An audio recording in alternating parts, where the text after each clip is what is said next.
Hello అండి. Welcome to Maitri's world. ఎలా ఉన్నారు మీరు? అందరూ బాగుండాలని కోరుకుంటూ వీడియోలోకి వెళ్దామండి. సమ్మర్ వచ్చిందంటే ఎప్పుడెప్పుడు ఆవకాయ పెట్టుకుందామా అనిపిస్తుంది కానీ కొత్త పచ్చళ్ళు చాలా టేస్టీగా ఉంటాయి. చాలా బాగుంటాయి కదా! ఈ సమ్మర్‌లో నేను పెట్టినటువంటి అల్లం ఆవకాయ గురించి చూద్దాం రండి. ఇది ఎలా చేశానో చూద్దాము.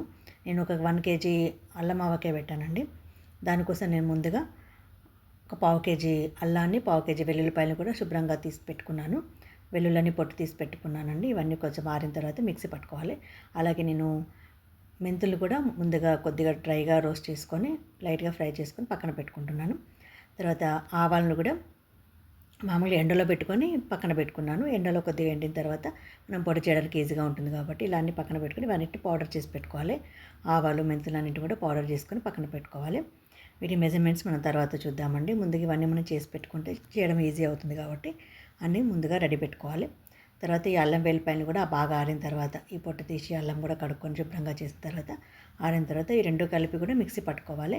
మెత్తగా గ్రైండ్ చేసుకోవాలి రెండింటిని కూడా కలిపి. తర్వాత దాన్ని కూడా పక్కన పెట్టుకుందామండి. తర్వాత నేను మామిడికాయలు తీసుకున్నాను. ఇవి 5 మామిడికాయలు తీసుకున్నాను. వీటి మనం కేజీల చొప్పున చూస్తే మనకు 1 కేజీ వస్తుందండి. ఇది 1 కేజీ మీద ఒక 200 గ్రామ్స్ ఎక్కువనే ఉంది. అలా తీసుకొని అన్నింటి కూడా నేను బాగా శుభ్రంగా కడుక్కొని తర్వాత ముక్కలు కొట్టించుకున్నాను. కొంచెం పెద్ద సైజు ముక్కలే కట్ చేయించుకున్నాను అండి. ఇవి మరీ చిన్నగా అయితే పిక్క రాదు కాబట్టి ప్రతి ముక్క కూడా పిక్క ఉండాలి. పిక్క ఉంటేనే కాయ అనేది పచ్చడి అనేది బాగా రోజులు నిల్వ ఉంటుంది కాబట్టి పిక్క ఉండేటట్టు కొంచెం పెద్ద కాయలో కొట్టించుకున్నాను. తర్వాత వీటి మధ్య చిన్నగా పేపర్ లాగా ఒక చిన్న పలచగా ఉంది చూడండి, అవన్నీ అదన్నీ పిక్క నుండి కూడా దాన్ని సపరేట్ చేసేయాలి. చాలా పలచగా ఉంటుంది, కవర్ లాగానే ఉంటుంది. నెమ్మదిగా ఒక్క దాని నుంచి తీసేసుకోవాలి. జీడి కూడా తీసేసుకోవాలి. ఇలాగ అన్నింటిని కూడా శుభ్రంగా చేసి పెట్టుకోవాలి. తర్వాత నేను అల్లం వెల్లిపాయ పేస్ట్ చూడండి ఇలాగా మొత్తం పేస్ట్ చేసి పక్కన పెట్టుకుని వీటి మెజర్మెంట్ చూద్దామండి. ఇప్పుడు నేను 1 కేజీ ఈ మామిడికాయలకి పావు కేజీ అల్లం, పావు కేజీ వెల్లుల్లి చొప్పున రుబ్బి పెట్టుకున్నాను. అలాగే ఈ పావు కేజీ కారం తీసుకున్నాను. నేను 3 మ్యాంగో కారం తీసుకున్నాను. తర్వాత అలాగే సాల్ట్ ఒక 200 గ్రామ్స్ తీసుకున్నాను. ఆవాల పొడి వచ్చేసి 100 గ్రామ్స్, మెంతి జీలకర్ర పొడి వచ్చేసి ఒక 2 స్పూన్స్ తీసుకున్నాను. తర్వాత ఈ ఆయిల్ అంటే నేను పల్లి నూనె తీసుకున్నాను. నేను ఇంట్లో తయారు చేసినట్టు పల్లి నూనెను తీసుకున్నానండి. ఇది హాఫ్ కేజీ వరకు తీసుకున్నాను. అంటే కేజీ కాయలకి హాఫ్ కేజీ ఆయిల్ తీసుకోవాలి. ఆయిల్ తీసుకొని కొంచెం వేడెక్కిన తర్వాత ముందుగా పోపు దినుసులు వేసుకుంటున్నాను. ఆవాలు, జీలకర్ర, తర్వాత కొద్దిగా మన మిరపగింజలు కూడా ఉంటాయండి. ఎండుమిర్చి నుండి తీసినటువంటి మిరపగింజలు వాటిని కూడా వేసుకోవాలి. వేసుకొని వీటిని దూరగా ఫ్రై చేసుకోవాలి. ఈ వేసినటువంటి అన్నీ కూడా పైకి తేలేంత వరకు దూరగా ఫ్రై చేసుకోవాలి. బాగా ఫ్రై అయిన తర్వాత ఒక గుప్పడన్ని వెల్లుల్లిని అన్నది ఇంచుమించు ఒక 100 గ్రామ్స్ వెల్లుల్లిని కూడా కచ్చాపచ్చా దంచుకొని వేసుకోవాలి. మిక్సీ పట్టొద్దు, కచ్చాపచ్చా దంచుకొని వేసుకొని స్టవ్ ఆఫ్ చేసుకోవాలి. లేదంటే మొత్తం ఆయిల్ అంతా పొంగిపోతుంది. ముందుగా పల్లి నూనె కాబట్టి తొందరగా పొంగిపోతుంది. కాబట్టి స్టవ్ ఆఫ్ చేసుకొని ఇది వేసుకొని దూరగా వేయించుకోవాలి. ఇది కాస్త దూరగా వేగిన తర్వాత మనము కావాల్సినంత పసుపు కూడా వేసుకోవాలండి. చల్లారిన తర్వాత వేసుకొని వేడి మీద వేయొద్దు కాబట్టి కాస్త చల్లారిన తర్వాత చూసుకొని ఇదంతా కాస్త ఫ్రై అయిన తర్వాత అప్పుడు పసుపు కూడా వేసుకోవాలి. పసుపు వేసుకొని మొత్తం ఆయిల్ అంతా కూడా పూర్తిగా చల్లారనివ్వాలి. చల్లారిన తర్వాతనే మనం ఇందులో కలుపుకోవాలండి. వేడివేడి ఆయిల్ వేస్తే పచ్చడి పాడవుతుంది కాబట్టి బాగా చల్లారనివ్వాలి. అందుకే ముందుగా మనం పోపు రెడీ చేసి పెట్టుకున్నాం అనుకోండి, ఈ మిగతా ప్రాసెస్ అయ్యేంత వరకు అది చల్లారిపోతుంది. తర్వాత అల్లం వెల్లిపాయ పేస్ట్ని కూడా స్టవ్ ఆఫ్ చేసుకొని ఆయిల్ కొద్దిగా చల్లగా అయిన తర్వాత నేను వేస్తున్నాను.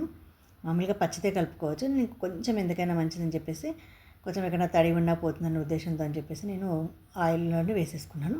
అది పక్కన పెట్టేసుకొని తర్వాత ఇవి కేజీ ఉన్నాయండి. ఇవి నేను జోకుకున్నాను, కేజీ తీసుకున్నాను. తర్వాత ఒక బేషన్లోకి కారము మనం జోకి పెట్టుకున్నట్టు అన్నీ కూడా వేసుకోవాలండి. ఒక్కొక్కటిగా వేసుకుంటే అన్నీ బాగా కలుపుకోవాలి. మెజర్మెంట్స్ అన్నీ కూడా కరెక్ట్గా నేను జోక్కున్నానండి. జోకిన తర్వాతనే పెట్టుకున్నాను. అన్నీ ఒక్కొక్కటి కూడా వేసుకోవాలి. వేసుకొని ఇదంతా కూడా అన్నీ బాగా కలిపేలాగా చేత్తో కానీ స్పూన్తో కానీ బాగా కలుపుకోవాలి. మంచిగా కలిపి పెట్టుకోవాలండి. మొత్తం కూడా ఉప్పు, కారము, మసాలా అంతా కూడా బాగా కలిసేలాగా బాగా కలుపుకోవాలి. చేత్తో కలుపుకుంటే బెటరు స్పూన్ కంటే కూడా.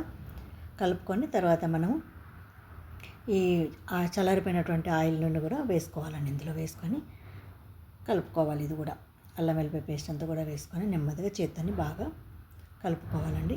ఈ పచ్చడి స్మెల్కి అసలు ఈ పోపు స్మెల్కి మనకు చుట్టుపక్కలందరికీ కూడా తెలిసిపోతుంది మనం పచ్చడి పెడుతున్నాం అనే విషయము.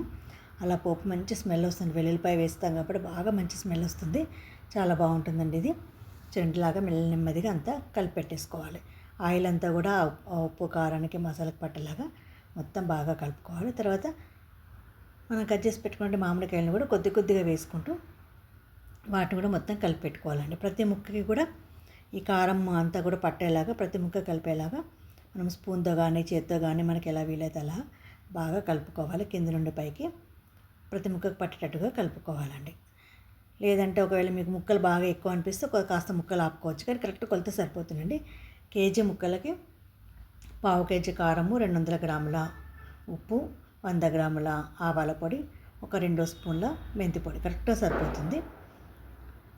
అల్లం వెల్లిపాయ పేస్ట్ వచ్చేది పావు కేజీ చొప్పున మొత్తం అన్నీ కూడా కరెక్ట్ కొలతలండి. తర్వాత నేను కొద్దిగా ఒక 100 గ్రామ్స్ 100 to 150 గ్రామ్స్ మనం ఒలుచుకు పెట్టుకున్నటువంటి వెల్లుల్లిని కూడా వేసుకుంటున్నాను.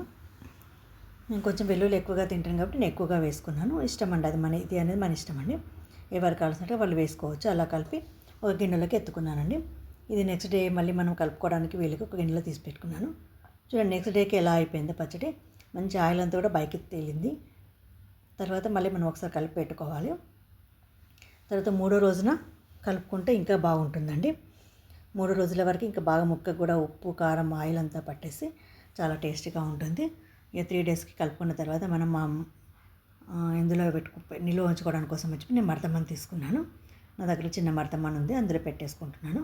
ఇలా పెట్టుకుంటే ఈ ఎక్కువ రోజు స్టోర్ ఉంటాయండి. మరి మనం ఈ మడతమ్మలు కూడా ముందుగానే కడిగి ఎండలో ఆరబెట్టుకోవాలండి. తడి లేకుండా ఒక రోజంతా ఎండలో ఆరబెట్టుకోవాలి. ఆరబెట్టుకుంటే మనకి పచ్చడి పాడవకుండా ఉంటుందండి. ఇలాగ నేను పచ్చడి అంతా ఎత్తుకొని ఒక వైట్ క్లాత్ మూత పెట్టుకుని ఒక వైట్ క్లాత్ వేసుకుంటున్నాను.